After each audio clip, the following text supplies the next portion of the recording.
नमस्कार सांग माने मो यूट्यूब चैनल को आपण मानक स्वागत करुचु। आज क्रिकेट रे कौन सी खेल न हो कि बांग्लादेश सांगर खेला हो जाइए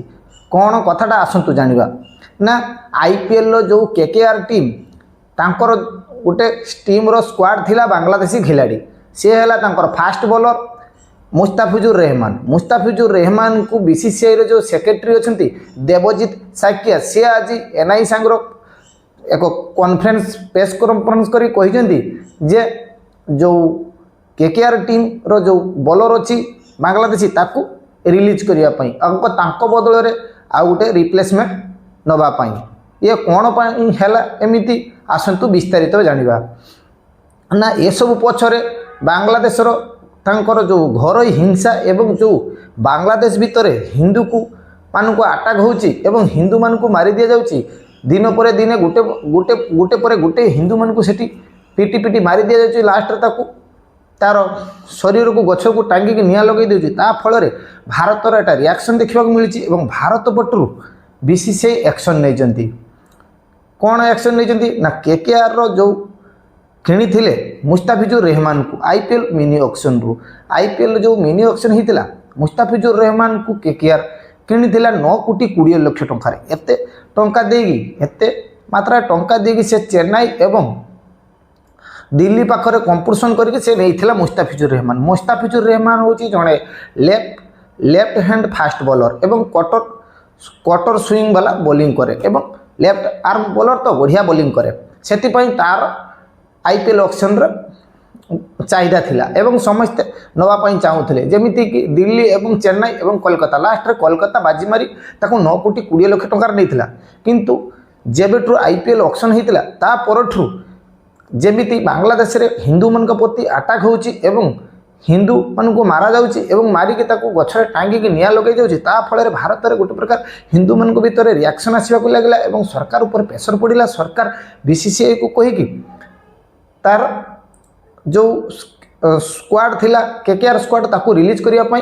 केकेआर जो ओनर अछि शाहरुख खान ताकू कहिसेंती एवं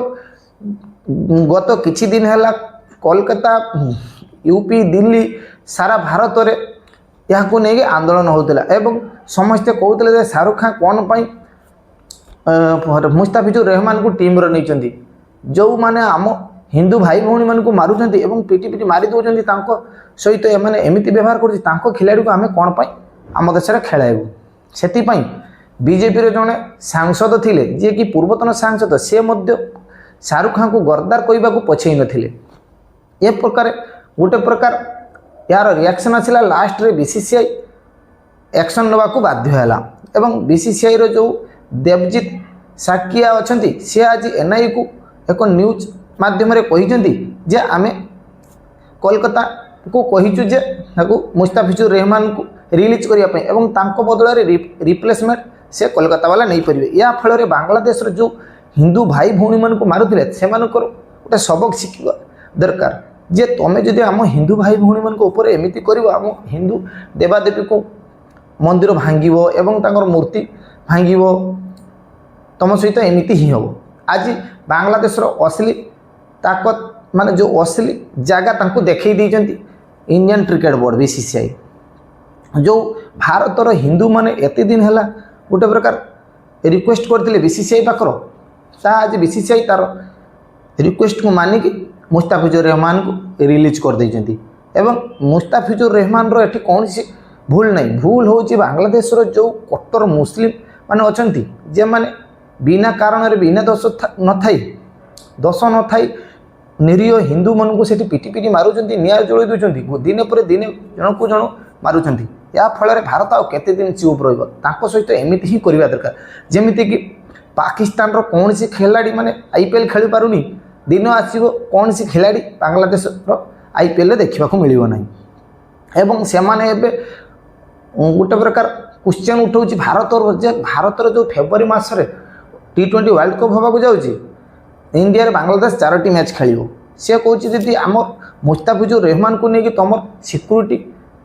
भीतर कन्फ्यूज अच्छी तेणु गोटे प्रकार धमक मिलूँ तेणु आम टीम केमिति पठेबू इंडिया एवं आमर भी सुरक्षा दरकार आम जीवनी आम श्रीलंकार खेलू जमी जानते आपण मैंने ଯେ ପାକିସ୍ତାନ ତାର ସବୁଯାକ T20 ୱାର୍ଲଡ କପ୍ ମ୍ୟାଚ୍ ଶ୍ରୀଲଙ୍କାରେ ଖେଳିବ ଏବଂ ଭାରତ ସହିତ ବି ମ୍ୟାଚ୍ ବି ଶ୍ରୀଲଙ୍କାରେ ସେ ପାକିସ୍ତାନ ଖେଳିବ। ଏମିତି ଯେଉଁ ବାଂଲାଦେଶର ଜର୍ଣ୍ଣାଲିଷ୍ଟ ମାନେ ଅଛନ୍ତି ଏଙ୍କର ମାନେ ସେମାନେ ବର୍ତ୍ତମାନ କହୁଛନ୍ତି ଯେ ତାଙ୍କ ମ୍ୟାଚ୍ ସବୁଗୁଡ଼ିକ ସେ ଶ୍ରୀଲଙ୍କା ସହିତ ଖେଳିବେ। ଆରେ ତୁମେ ଶ୍ରୀଲଙ୍କା ସହିତ ଶ୍ରୀଲଙ୍କାର ଖେଳ କି ପାକିସ୍ତାନ ଖେଳ ଆମର କୌଣସି ପ୍ରୋବ୍ଲେମ୍ ନାହିଁ, କିନ୍ତୁ ତୁମେ ଯଦି ଏମିତି ବାରବାର ଆମ ହିନ୍ଦୁ ଭାଇମାନଙ୍କ ଉପରେ ଆଟାକ୍ କରିବ ତୁମ ସହିତ ତ ଏମିତି ହେବା ଦରକାର। ତେଣୁ ତୁମେ ଯେଉଁ ହିନ୍ଦୁ ଭାଇମାନଙ୍କୁ ମାରୁଥିଲ ଭଉଣୀମାନଙ୍କୁ ତା ଫଳରେ ତୁମକୁ 9 କୋଟି 20 ଲକ୍ଷ ଟଙ୍କାର ହାତ ଧୋଇବାକୁ ପଡ଼ିଲା। ଏବଂ ଏଠି ମୁସ୍ତାଫିଜର କୌଣସି ଭୁଲ ନାହିଁ, କିନ୍ତୁ ଭୁଲ ହେଉଛି ତାଙ୍କ ଦେଶର ଜନସାଧାରଣମାନଙ୍କର, ଯେଉଁମାନେ ଗୋଟେ ପ୍ରକାର ରେଡିକାଲ ହେଇଯାଇଛନ୍ତି ଏବଂ କଟ୍ଟର ମୁସଲିମ ବିଚାରଧାରା ହେଇକି ସେମାନେ ହିନ୍ଦୁ ଭାଇମାନଙ୍କୁ ମାରୁଛନ୍ତି। ଆରେ ଏମିତି କହିଲେ ତ ବହୁତ ବାଂଲାଦେଶୀ ଭାରତରେ ଅଛି, ଗୋଟେ ବି ରହିବେନି ଯଦି ହିନ୍ଦୁ ଭାଇମାନେ ଆକ୍ସନ୍ ନେବା ଆରମ୍ଭ କରିବେ। ତେଣୁ ବାଂଲାଦେଶକୁ ସୁଧାରି ଯିବା ଦରକାର, ସେମାନେ ଆଉ ଯେମିତି ଏମିତି କାମ ନ କରେ। ବହୁତ ହେଇଗଲା, ତୁମେମାନେ ଗୋଟେ ପ୍ରକାର ଭାରତ ବିରୋଧୀ ଆନ୍ଦୋଳନ କରୁଛ, ଭାରତ ବିରୋଧରେ ନାରା ଦେଉଛ ଏବଂ ଭାରତ ବିରୋଧରେ କୁଆଡ଼େ କୁଆଡ଼େ ସବୁ କଥା କହୁଛ। କେତେବେଳେ କହୁଛ ତୁମର ଯେଉଁ ଷ୍ଟୁଡେଣ୍ଟ ଲିଡର ମାନେ ଅଛନ୍ତି କହୁଛନ୍ତି ଆମର ଯେଉଁ 7 ସିଷ୍ଟର ଯେଉଁ ନର୍ଥ ଇଷ୍ଟ ରାଜ୍ୟ ଗୁଡ଼ିକ ଅଛି ତାଙ୍କ ଆମେ ଅଲଗା କରିଦେବୁ, ବାଂଲାଦେଶ ସହିତ ମିଶାଇ ଦେବୁ ହେଲା। ତୁମର ଯେମିତି ସେ ପାକିସ୍ତାନ ଭିକାରିସ୍ତାନ ଯେମିତି ହେଇଛି ତୁମେ କାଙ୍ଗାଳିସ୍ତାନ, ଗୋଟେ ପ୍ରକାର ବାଂଲାଦେଶ ଏବେ କାଙ୍ଗାଳିସ୍ତାନ ହେବାକୁ ଯାଉଛି। କେତେ ସୁନ୍ଦର 9 କୋଟି 20 ଲକ୍ଷ ଟଙ୍କା ପାଇଥିଲେ ତାହା ବି ହାତରୁ ଗଲା। ଏବଂ ଏଠି ଲୋକମାନେ ସମସ୍ତେ ଭାରତରେ ଶାହରୁଖ ଖାନକୁ ଗୋଟେ ପ୍ରକାର ବ୍ଲେମ୍ କରିଥିଲେ ଯେ କ'ଣ ପାଇଁ ତାକୁ କିଣିଛନ୍ତି, କିନ୍ତୁ ସେତେବେଳେ ସିଚୁଏସନ୍ ଅଲଗା ଥିଲା। ଡେ ବାଇ ଡେ ଯେମିତି ସିଚୁଏସନ୍ ଡେଭଲପ୍ ହେଲା ତାପରେ BCCI ତାର ଆକ୍ସନ୍ ନେଲା, ତାପରେ ତାକୁ IPLରୁ ନିଲମ୍ବିତ କରିଦିଆଗଲା। ଦେଖାଯାଉ ଆଗାମୀ IPLରେ ଏବଂ T20 ୱାର୍ଲଡ କପ୍ରେ କ'ଣ ହେଉଛି, ବାଂଲାଦେଶ ଟିମ୍ ଭାରତକୁ ଭିଜିଟ୍ କରୁଛି ନା ନ କରୁଛି। ଯଦି ମୋ ଭିଡ଼ିଓଟି ଆପଣମାନଙ୍କୁ ଭଲ ଲାଗିଛି ତାହେଲେ ଭିଡ଼ିଓଟିକୁ ଲାଇକ୍ କରିବେ ଏବଂ ମୋ ଚ୍ୟାନେଲକୁ ସବସ୍କ୍ରାଇବ୍ କରିବେ। ଆପଣଙ୍କ ମତାମତ କମେଣ୍ଟ ବକ୍ସରେ ନିଶ୍ଚୟ ଜଣାଇବେ। ଏମିତି ନୂଆ ନୂଆ ଭିଡ଼ିଓ ଦେଖିବା ପାଇଁ ଚ୍ୟାନେଲକୁ ସବସ୍କ୍ରାଇବ୍ କରିବେ। ରହିଲି, ଜୟ ଜଗନ୍ନାଥ।